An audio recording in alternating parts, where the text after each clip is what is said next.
तेल अवीव। इजराइल ने 7 अक्टूबर के हमले के मास्टरमाइंड और गाजा के लादेन कहे जाने वाले हमास चीफ याह्या सिनवार को मार गिराने की पुष्टि की है। इजरायली सेना के प्रवक्ता ने गुरुवार को इस अभियान की जानकारी दी।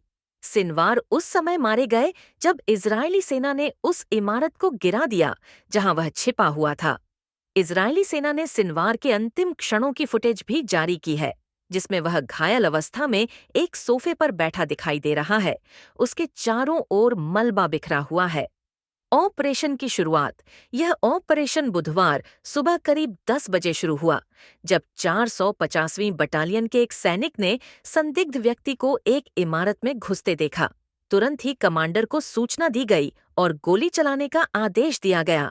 दोपहर 3 बजे इजरायली सेना ने ड्रोन के माध्यम से देखा कि 3 लोग एक घर से दूसरे घर में जाने की कोशिश कर रहे थे। इनमें से 2 लोग कंबल से ढंके हुए थे, जबकि तीसरा व्यक्ति सिनवार था। सिनवार की छिपने की कोशिश जब इजरायली सैनिकों ने उन पर फायरिंग की, तो वे अलग अलग इमारतों में भाग गए। सिनवार इमारत की दूसरी मंजिल पर चला गया। इसके बाद आईडीएफ ने उस पर टैंक से फायर किया। जैसे ही इजरायली सैनिक इमारत के पास पहुंचे, उनके ऊपर अंदर से 2 ग्रेनेड फेंके गए। इसके बाद सैनिकों ने ड्रोन भेजा, जिसने एक घायल व्यक्ति को देखा जो मलबे में एक सोफे पर बैठा था और उसके हाथ में छड़ी थी। अंतिम पल जब ड्रोन उसके करीब पहुंचा, तो उसने छड़ी को फेंककर ड्रोन को गिराने की कोशिश की। इसके बाद आईडीएफ ने टैंक से इमारत पर हमला किया। गुरुवार को जब इजरायली सैनिकों ने इमारत की तलाशी शुरू की, तो उन्हें मलबे में एक व्यक्ति दिखाई दिया जो याह्या सिनवार के जैसा लग रहा था।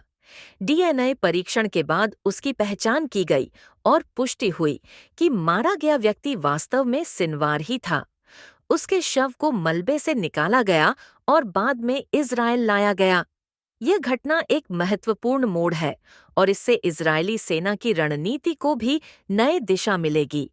अगर आपको हमारा वीडियो पसंद आया हो तो लाइक और सब्सक्राइब करना न भूलें।